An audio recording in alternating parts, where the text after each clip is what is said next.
Kan ada cerita itu katanya kalau orang pelihara tuyul itu tuyulnya itu istilahnya apa ya? Mimik susunya eh, istri yang melihara tuyul itu. Apa benar itu ya? Assalamualaikum para pecinta misteri. Ini adalah channel pertama kami. Channel ini akan membahas tentang semua misteri yang ada di dunia ini. Untuk season pertama dalam episode kali ini kita akan membahas tentang jenis-jenis makhluk gaib. Makhluk gaib yang pertama kita bahas adalah tuyul. Untuk kali ini kita bersama narasumber yaitu Kiai Slamet Wahyudi. Assalamualaikum Kiai. Waalaikumsalam warahmatullahi wabarakatuh. Gini, kenapa kan banyak fenomena di masyarakat itu tentang tuyul. Tuyul itu pripun? Asal mulanya itu apa ya? Tuyul itu. Jenis-jenis makhluk gaib itu tidak banyak seperti di tanah Jawa. Pada asal mulanya jenis makhluk gaib itu hanya ada dua, satu jin dan satu setan. Nah, selain kenapa di Pulau Jawa ini banyak sekali makhluk-makhluk gaib, itulah keanehan Pulau Jawa. Jadi jin-jin yang sebegitu banyak itu dipilah-pilah, andaikan bentuknya kecil seperti anak kecil dan seperti yang kerjaannya mencuri, itu dinamakan tuyul. Itu adalah jenis-jenis makhluk jin yang ada di Pulau Jawa. Kenapa tidak sama di pulau-pulau lain, negara-negara lain?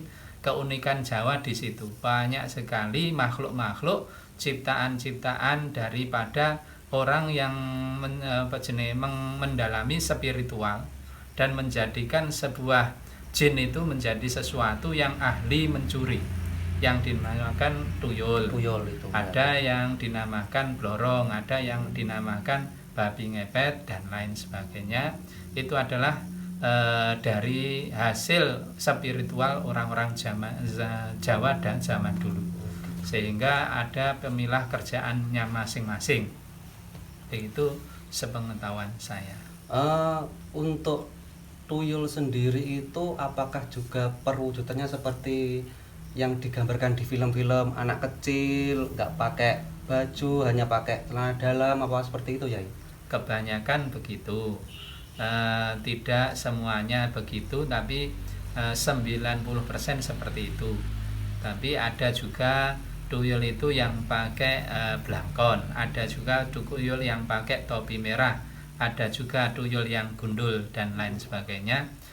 Mereka membawa karakter sendiri-sendiri, tapi kerjaannya hanya satu, yaitu mencuri jika disuruh.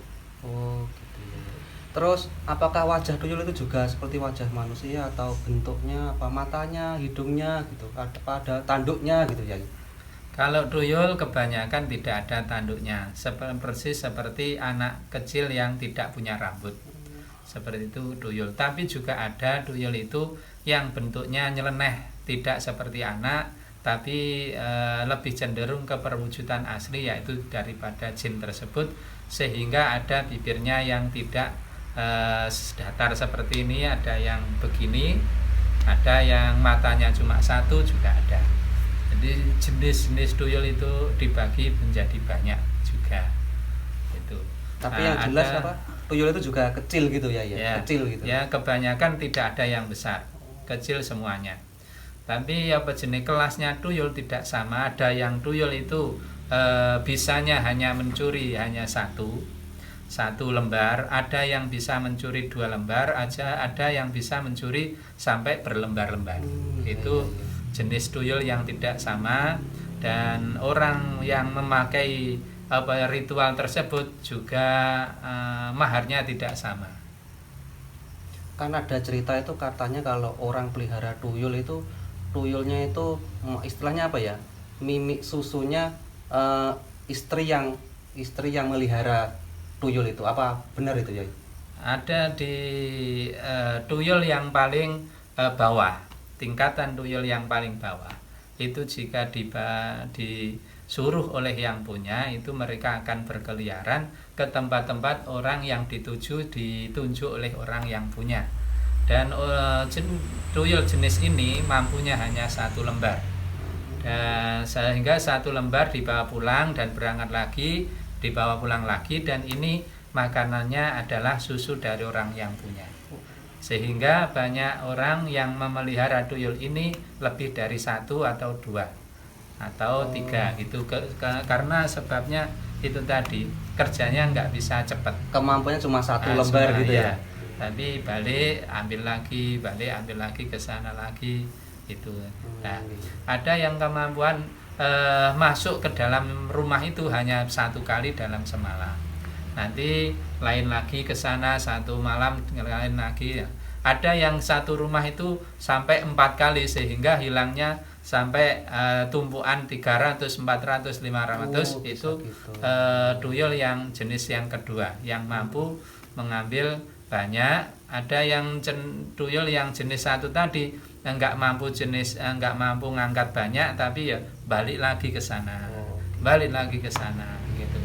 Ada yang tuyul tidak mampu masuk ke rumah orang yang sudah dimasuki juga ada. Oh gitu ya. Terus apakah ada ciri-ciri khusus orang yang pelihara tuyul gitu ya? Apa dia langsung kaya mendadak, atau rumahnya modelnya gimana, atau orangnya perawakannya, sifatnya orangnya itu beda dengan yang biasanya gitu? Kalau tuyul itu orang yang punya biasanya cenderung pelit ya. Kalau tuyul beda dengan siluman seperti kera, seperti lainnya, itu cenderung loyal, brah-breh lah ya. Oh iya. Kalau loyal. Tuyul itu kebanyakan cedil orangnya, Pelit, ya? Dan satu lagi, orang yang punya tuyul jenis yang paling ringan tadi, itu yang punya itu tidak pakai BH kalau sore. Kalau ada ciri-ciri khusus seperti itu. Mau maghrib sampai isya mungkin ya, itu nggak pakai BH. Mempermudah tuyulnya untuk minum tadi itu. Oh iya. Itu kalau maghrib itu persiapan biasanya minum itu. Berarti tuyul itu konsumsi minumannya itu setelah maghrib itu. Maghrib itu kebanyakan tuyul itu minum dulu, baru setelah itu dia pergi kerja. Malam. Kerja malam. Berarti tuyul itu aksinya itu hanya malam saja atau bisa siang? Jenis tuyul yang paling rendah itu cuma malam. Ada jenis yang tuyul siang, pagi, sore bisa. Gitu. Enggak semua tuyul bisa semua waktu. Terus gini, kenapa ATM, bank itu kok aman dari itu tuyul-tuyul itu? Apa tidak bisa mencuri di situ atau gimana? Bukan berarti ATM, bank itu tidak bisa dicuri, semua bisa dicuri. Tapi karena tuyul itu juga tidak bisa mengecilkan diri, ketika dikunci tidak bisa masuk tangannya itu.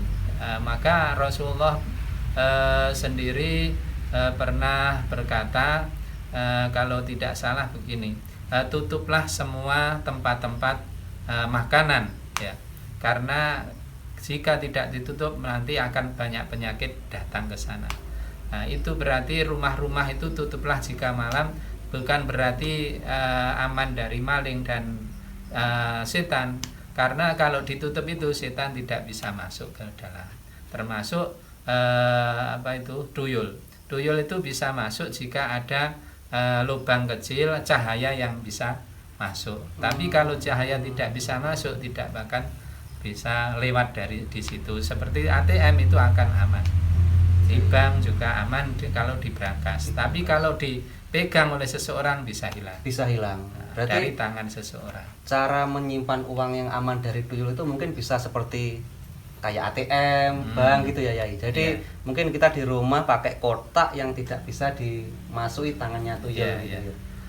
Bisa begitu. Terus selain itu apakah ada penangkal tuyul itu? Katanya kan tuyul itu kalau uang kita dikasih cermin atau dikasih mainannya yuyu itu kan tuyul itu nggak mau ambil atau gimana tuh? Ya, kalau pas ada itu mungkin bisa apa jenenge mengalihkan perhatian tuyul, tapi tidak menutup kemungkinan kalau sudah itu hilang akan mengambil uangnya.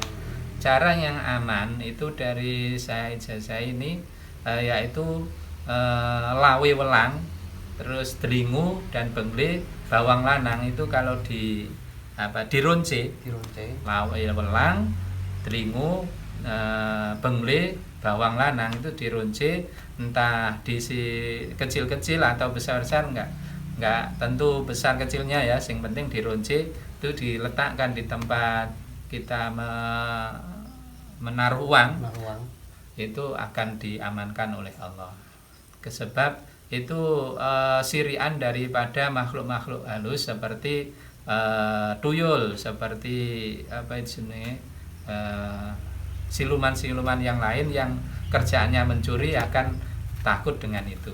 Berarti bukan hanya tuyul saja yang bisa mencuri uang gitu ya? Ya, bukan tuyul banyak saja. Makhluk-makhluk lain seperti genderuwo itu bisa juga butuh uang mereka, karena tidak kecil dari cerita-cerita, tidak sedikit dari cerita-cerita bahwa genderuwo-genderuwo itu juga membutuhkan uang untuk acara di rumahnya seperti melahirkan, seperti mantu dan lain sebagainya. Oh, berarti butuh biaya juga gitu ya? Butuh biaya, dan jika meminta pertolongan seseorang mesti mereka itu butuh biaya. Entah biayanya untuk itu dari mencuri atau dari pinjam seseorang, yang penting butuh biaya. Berarti kehidupannya itu tidak jauh beda dengan kehidupan manusia? Iya, gitu tidak jauh beda.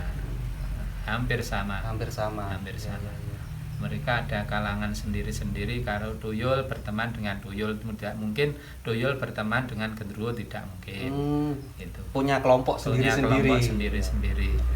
Jika ada genderuwo yang melarat, tidak mungkin pinjam ke Nyi Blorong yang kaya raya gitu. Karena mereka bukan golongannya. Dan mereka tidak mau kenal. Jika mereka berdekatan, mereka akan tukaran untuk mempertahankan tempat yang mereka tempati.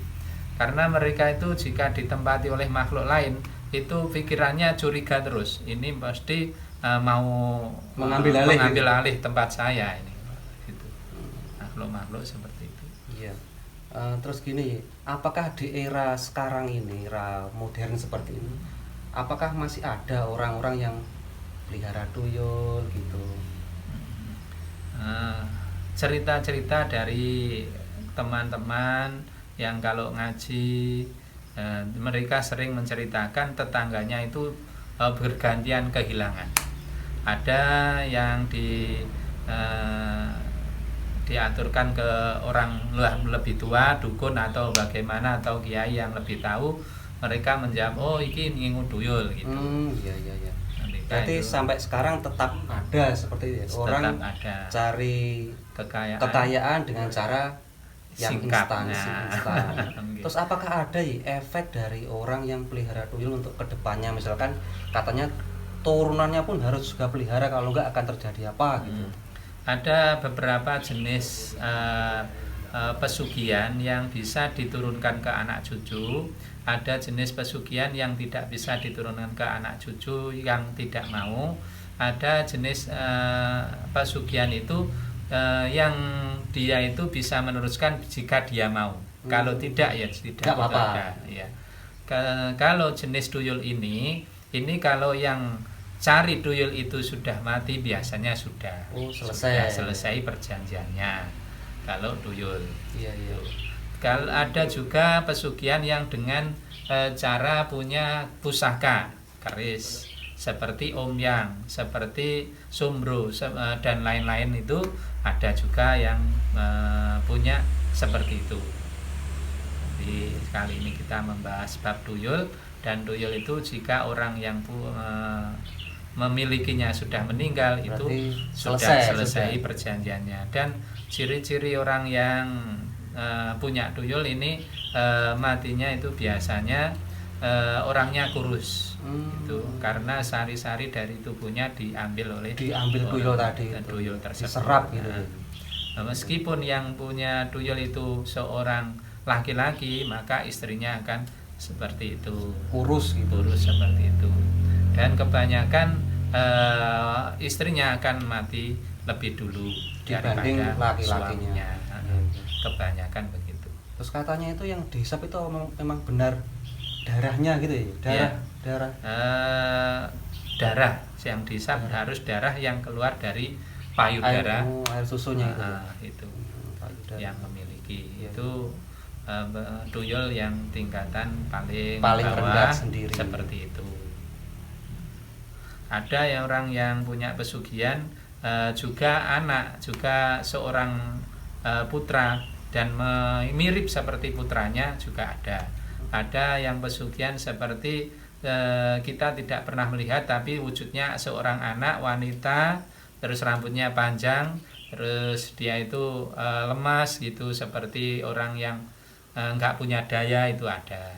Itu juga pesugihan. Seperti ada kalanya kandang bubrah, itu iya. anak juga seperti itu juga. Iya. Terus gini, berarti kan tadi dijelaskan bahwa tuyul itu memang asli golongan jin gitu. Iya. Berarti kan karena pernah ada cerita atau info-info itu tuyul itu hasil dari anak seorang ibu yang misalkan keguguran atau aborsi gitu. Berarti itu salah gitu.